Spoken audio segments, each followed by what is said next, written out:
Let's look at medieval daggers and why their blades changed so much in design. Hi folks, Matt Easton here, Schola Gladiatoria. Now, for those of you who have got a general interest in medieval weapons, you'll be aware that the dagger is a very, very important backup weapon in the medieval period. Obviously, when you think of medieval weapons, you think of things like swords and spears, poleaxes and maces and things like this. But the dagger was super important, and was certainly through a lot of the medieval period that we would look at, was a very, very important sidearm and backup weapon. Now, contrary to what some of you might think, that wasn't because it was a tool. Utilitarian knives, eating knives and sort of camping type knives were a completely separate thing. The dagger is specifically a fighting implement. So why was the dagger so important? Well, quite simply because when you come into grappling distance, when you come into very close range combat, then this is one of the most useful weapons because of its reach. If I just put these down for a second, so I've got my hands a bit more free. If we come to this type of dagger, the Rondelle Dagger, which we'll talk a bit more about in a bit, it means that you have a blade which is roughly the length of your forearm. Sometimes they can be shorter, sometimes they can be longer, but very often they're about this kind of length, daggers in the medieval period. And it means that in very close range, in the type of range that you might be wrestling and grappling with an opponent, you can bring this blade to bear from many different angles, even obviously if you change the grip, up from underneath and all this kind of stuff, very close in a kind of clinch distance.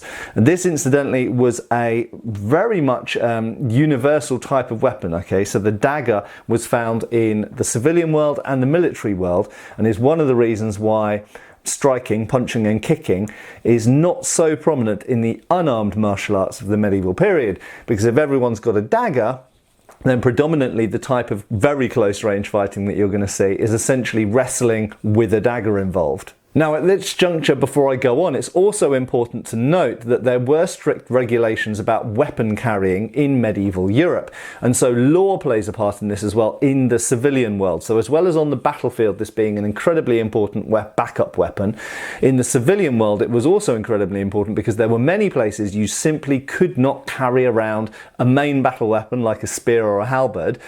And there were many places you couldn't wear a sword around unless you were a knighted member of the nobility.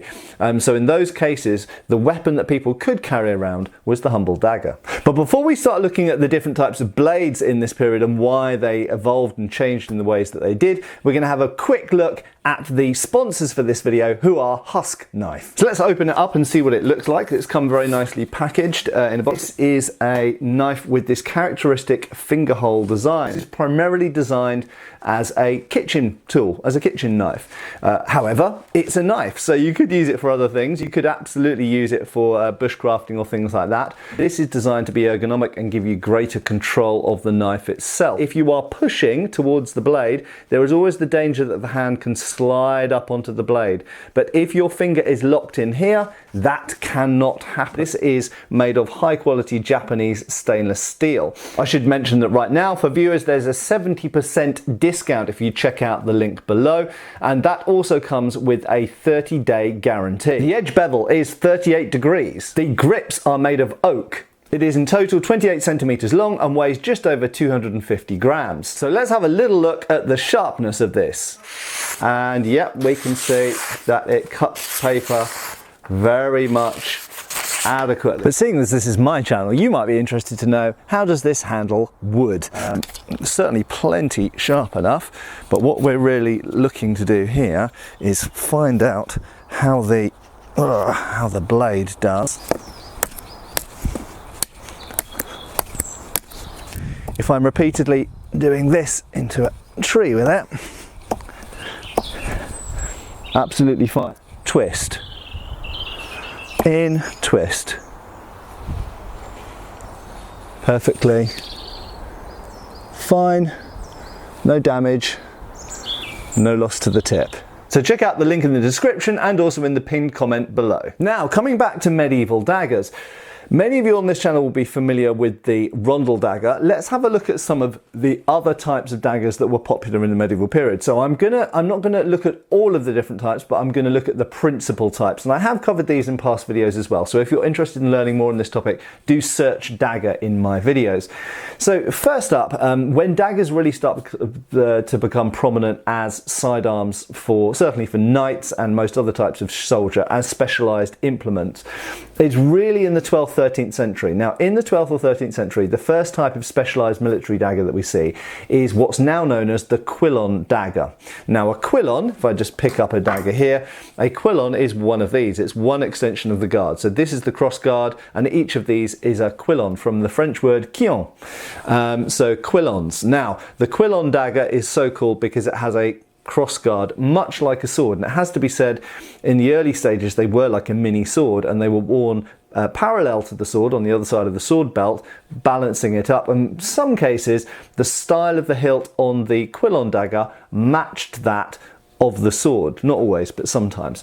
Now, what I'm holding here incidentally has a side ring on it, and we'll talk about that at the end of this video. And this is a type of 16th and 17th century type of dagger that we find as used with rapiers and stuff. Now, this is therefore after the medieval period, so it's outside of the scope of this video, but the principal basis for this, if we take away the side ring and we change the style of the pommel a little bit and things like this, is essentially a Quillon dagger. So a Quillon dagger of the, say, 13th century, as shown in the Maciejowski or Morgan Bible, essentially has a double-edged blade, usually, very sometimes they're single-edged, but usually double-edged blade with a point at the end. So you've got edges and you've got a point, and it's essentially like a miniature sword blade. And then you have a cross guard, a grip obviously, and a pommel, and the style of the hilt is very much like a miniature sword, like a miniature arming sword. So in a sense they are like mini arming swords, and it makes some degree of sense. If suddenly daggers become important, then you're going to think, well, let's make a miniature sword. Okay, so it kind of makes sense. You can see how they came up with that design, but in some ways it's not specialized. They've just made a miniature sword for close-in fighting. Why did they need it in the 13th century so much? Why did we suddenly start seeing military daggers in the 13th century when we hadn't really seen them, for example, in the 11th century and most of the 12th century? So there are many ideas about this, but the probable reason is because of armour. So armour was developing quite a lot in the 13th century, and generally speaking, without going into too much depth, armour became more comprehensive and complete in the 13th century. Still, predominantly what you see in the artwork is mail, aka chainmail, but they start wearing great helms. They start wearing something called a coat of plates, which is overlapping plate garment worn over the mail but underneath the surcoat. So you can't always see it in art, but it's there. And additionally, sometimes a steel skull cap underneath the mail coif. Sometimes towards the end of the 13th century, we start to get plate defences on the arms and legs as well. So it seems that as certainly knights got more heavily armoured, they started carrying daggers more, because if you're wearing more armour, you're more likely to come into wrestling distance, because the standard weapons that for ages before that, swords and spears, were now no longer so effective anymore. So it was more likely you're going to end up in grappling range.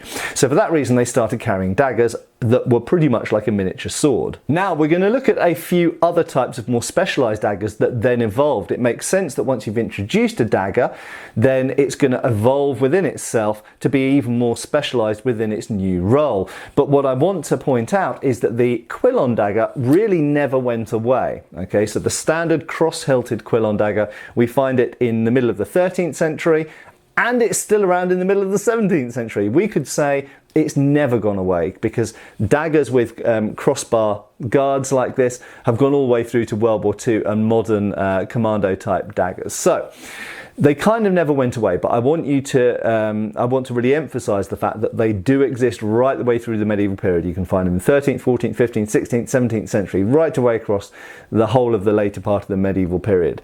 However, there were other types of hilts and blades that came along. So one of the first specialized types of hilts, which seems to come out of certain types of Quillon daggers, and you can even see these in the Morgan Bible, that actually have a pommel that is almost like a crescent at the back.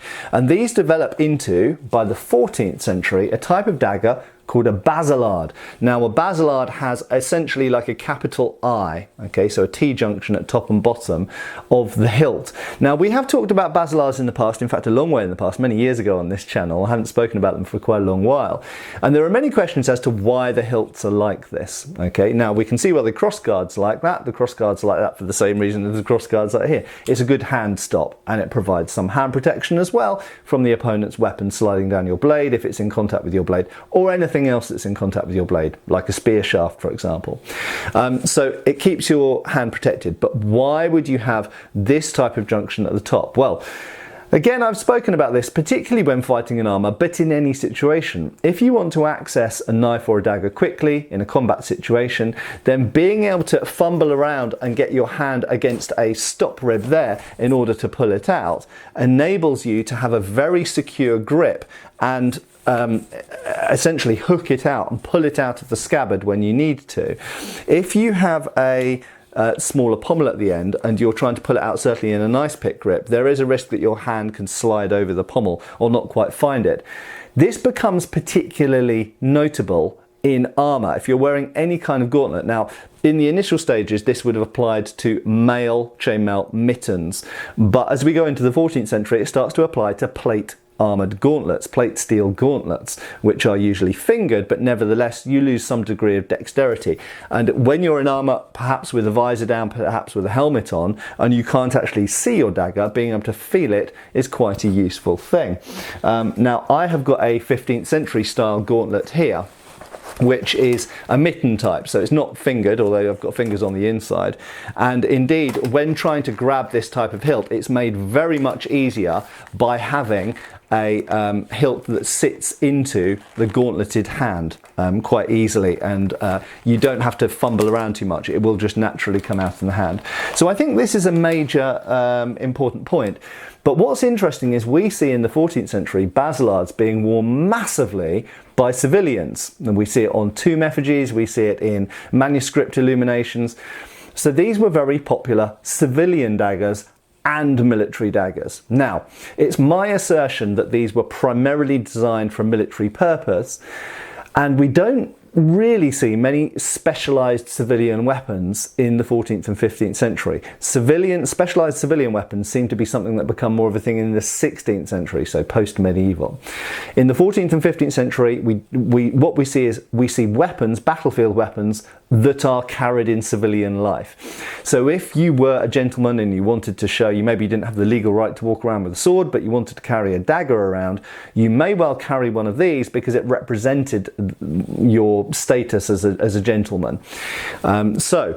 This is a battlefield weapon that was also carried in civilian life. But we should also mention there are perhaps some slight tendencies to adapt these to civilian life. So one of the things is we sometimes find very long bladed versions of the basilard, and it has been surmised, this isn't confirmed, but it has been surmised that this was a way of getting around the weapon laws prohibiting the wearing of swords in certain places. So if the laws said you can't wear a sword unless you're a knight, but you can wear a dagger, then you'll go, okay, I'll wear a dagger, but I'll make it really big. So it does seem that particularly large basilards were probably a civilian thing. So we see the beginnings of specialised civilian weapons, perhaps in the 14th century. So these were popular with civilians, with military, basically a military type dagger. Now let's talk about the blade quickly. You will notice this has exactly the same type of blade as found on Quillon daggers of the 13th century. It's still a general purpose, double-edged, fairly broad, cut and thrust blade. In this case with a fuller, some of them have multiple fullers. Now this type of blade is a jack of all trades. It is, you can obviously stab with it and you can cut with it into unarmoured or lightly armoured targets, and certainly in civilian life, very versatile, cut and thrust with it to your heart's content. However, it's not specialised to either cutting or thrusting, and that's what we're going to look at next, as some daggers did become specialised in the blade. So in the 14th century, alongside the basilard, although we could say the basilard developed first out of the Quillon dagger, a little bit later in the 14th century, we start to see two types of dagger which come along with distinctive hilts. And one of them is known as the Rondelle Dagger, which I've talked about a lot in this channel, and it's called that because it has a roundel or rondel, a disc for a guard, Sometimes it has a disc for a pommel as well, not always. And again, what I've said about basillards and accessing things in armour, easily indexing the weapon and getting it out of its sheath, whether if you're wearing a helmet or armour or anything else, I think that applies to the hilts of Rondelle daggers. And then the other type of hilt we see here, which looks rather phallic, intentionally, these are known as Bollock daggers or Bollock knives, or if you're a prudish Victorian, Bollock daggers. In actual fact, they were called Bollock daggers. They're sometimes, by even more prudish people, known as kidney daggers, but they were called Bollock daggers, and it is no mistake that this is supposed to look like male genitalia. Okay, so these are two types of hilts that come along in the kind of middle to later part of the 14th century, and this type is definitely specialised towards the armoured fraternity, so knights, men-at-arms, people fighting in armour. I've talked a lot about this. If you want to know more specifically about Rondelle Dagger hilts, just search in my videos for it. This type of dagger seems a little bit more versatile and are generally associated more with the more middle and working class soldiers, and indeed civilians. So if we look at civilian art, we see Bollock daggers are probably worn slightly more often than Rondelle daggers, but Rondelle daggers were also worn in civilian life, probably to indicate that you were a very serious soldier or a knight. So there was a degree of social difference between these two hilts. There was probably also a degree of professional difference as well. Now this is speculation to some degree, but it does seem to be supported by the evidence. Now we do occasionally see knights wearing Rondelle dagger hilts, absolutely, and equally we see civilians wearing Bollock dagger hilts. We see knights wearing Bollock dagger hilts, and we do see civilians wearing Rondelle dagger hilts. So there's a big crossover. Either of these could be worn in war or civilian life, but generally speaking, I think we could say that this hilt is more specialised towards armoured fighting. Now the blades don't always go hand in hand with the hilts. Sometimes we find a specialised stabbing blade on both of these, and that's what we're going to look at now. So if I pull out this Bollock dagger, you will see it is long and pointy, and yes indeed it does have an edge that can cut, but they become really thick bars. So this is no longer a slashing implement. And just for comparison, you have to remember that in the same period we've got utilitarian knives used for cooking, or any kind of tools used for bushcrafting, woodwork, stuff like that. So this is an example of obviously a replica of a 14th to 15th century cooking knife, and surprise surprise, it looks very much like a chef's knife today, doesn't it? I mean, there's some minor differences, but generally speaking, it looks basically like a big chef's knife or kitchen knife, because that's exactly what it is. Now you'll notice this blade is very thin, exactly like the knives in your kitchen. This doesn't have to be durable for stabbing into, resisting opponents, or stabbing into chainmail or padded gambesons or anything like this.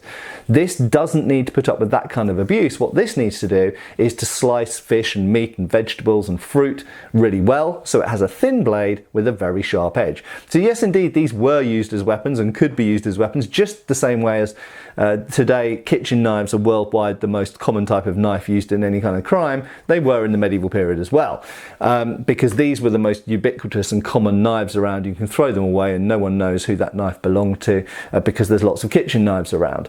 So kitchen knives are always around, and they, you could say, are specialised cutting implements. They are thin and sharp and usually more or less wide.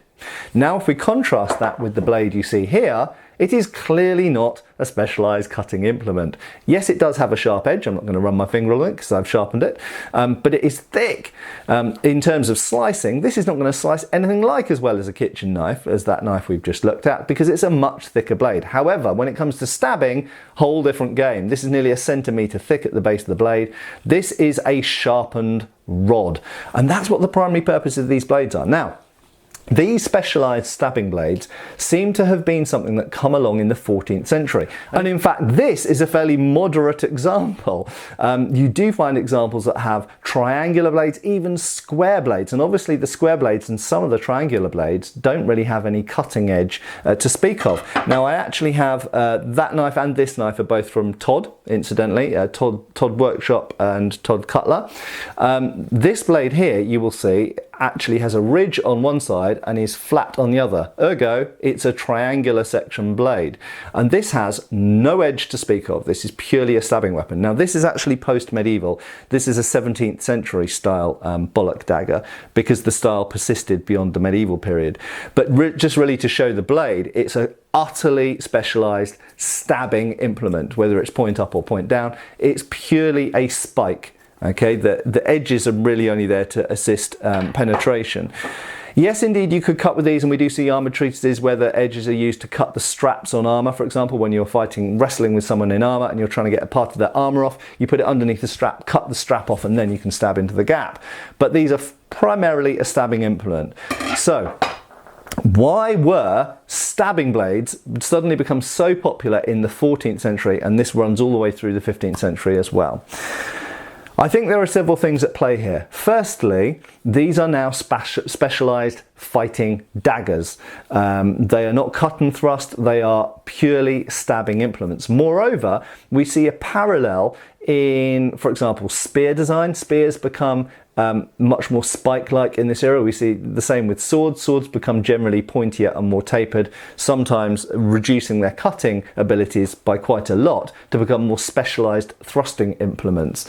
And this is partly to do with armour, no question. Okay, so when you start to get people in full plate armour and you're having to stab between plates or into gaps like in the armpit where there might be mail, chainmail, and trying to burst through rings, even if you're stabbing into gambeson, cutting just doesn't cut it, so to speak. You've got to stab. So essentially, partly because of armour of the day, specialised thrusting blades become more common. But interestingly, they're also carried in civilian life. So it's not like civilians are all walking around with kitchen knives. Instead, civilians also are carrying these specialised thrusting blades. So the question is why? Well, I think again it's partly because they're not necessarily carrying specialised civilian daggers, they just carry the dagger. Now, if the dagger evolves for war, then the people in civilian life who want to carry a dagger just carry whatever the current day weapon of war is. So you could liken it to modern pistols. If we decide that, you know, in the 1980s, the Beretta 92F becomes the de facto pistol of the police and the military, then civilians, a lot of them will buy the Beretta 92F, not because it's necessarily specialised for their purposes, but because, well, that's what the military use, that's what the police use. So I think there's a social pressure and social convention involved here. Also just what's available. If all the knife makers and dagger makers are mostly making stabbing blades now and you go to buy a dagger, that's mostly what's available. We do see a return to more cutting knives post-medieval, and I think again it's probably connected. I think there's two things here, probably partly connected to armour, but also in the 16th century we start to see knives, swords and other things catered more for civilians. So we do see swords that are primarily civilian swords, the Cinque Terre, for example, or early rapiers, it has to be said. So I think once you start to see specialised civilian weapons, then the needs of a knife or a dagger changes, and I think it's that kind of world when you start to see things like the Bowie knife start to evolve. The Bowie knife is a fantastic knife, fantastic all-round knife, rubbish for fighting in armour with. For fighting in armour, you want a great big stiff thick spike. Now, I want to also mention that Rondelle daggers are famous stabbing implements and are in many ways, I mean even the design of the hilt is catered towards stabbing and is not well suited to using in a cutting sense at all because the hand is too restricted really to do that very effectively. So as a stabbing implement, hugely effective. But you'll notice this blade is quite broad. Now, funnily enough, you do sometimes, just to show that some people don't always go with the flow and some people have their own way of thinking, you do sometimes find broader cutting blades mounted on Rondelle dagger hilts for whatever reason, because the person buying it just wanted something a little bit more multi-purpose maybe. Or maybe they were fighting in a different environment. where their opponents weren't wearing much armour. So you might be wearing lots of armour, but if your opponents are not wearing much armour, you might want a more versatile cut and thrust blade. Who knows? There might be multiple possible reasons. So sometimes, even with relatively specialised thrusting blades, we find more that are more committed to the thrust. This is very thick and relatively narrow, and this one is pretty much as thick, but it's a lot broader for no particularly apparent reason. Some people just prefer one and some prefer the other. So as we draw a close on the medieval period, I think the takeaway here is that at the beginning of daggers become really popular in the 13th century, they were kind of multi-purpose cut and thrust mini swords with a crossguard. That type of dagger did continue in use, but it dropped in popularity and was replaced by essentially more specialised stabbing daggers. They could either be more specialised in their hilts or more specialised in their blades, or specialised in both. Okay, so you can find more specialised thrusting blades on any of these hilts, or sometimes, and more rarely, cut and thrust blades on any of these hilts. There is, however, a general tendency that Rondell daggers tend to have the most stabby blades, sometimes even square section, just completely non-edged at all. And there is a general tendency for Basillards and Bollock daggers, which were carried arguably more in the civilian world than Rondell daggers were, for them to have more general purpose cut and thrust blades. So indeed, I think we can infer that there was an assumption that if you were carrying a knife in a civilian world for self-defense, you were more likely to need the edge and the point, and perhaps on the battlefield, certainly if you were one of the guys wearing armour, really you only needed the point. But as we come into the 16th century and the Middle Ages fade behind us, we find that the good old Quillon dagger makes a return, as I've mentioned, and it makes a return in the form of these daggers, which are essentially Quillon daggers, usually with double-edged straight cut and thrust blades. They're predominantly stabby, but they have some cutting ability as well. And you'll notice that this one has a side ring on. This became quite a popular addition to these daggers, but it has to be said this wasn't specific to daggers. Most swords, or many swords, got side rings on, sometimes multiple side rings, and sometimes a knuckle bow as well. So this was a time when hand protection was starting to rise, probably because many soldiers on the battlefield were wearing less armour, not wearing gauntlets anymore, because they were increasingly using things like firearms. But in addition to that, in the civilian world, civilian weapon carrying seems to have gone up, and sword carrying seems to have become more common as well as we go into the age of the side sword and the rapier. And so if civilians are wandering around with swords and occasionally using them for duels, then they want more hand protection because they don't wear gauntlets. So side rings and such like become more common. But fundamentally, if we flip the side ring to the back, this is essentially a Quillon dagger still. So essentially this had existed right the way through the medieval period and survived it. And we should also mention the other reason why these became particularly popular and why the Quillons became very useful was because these often started being partnered with a sword.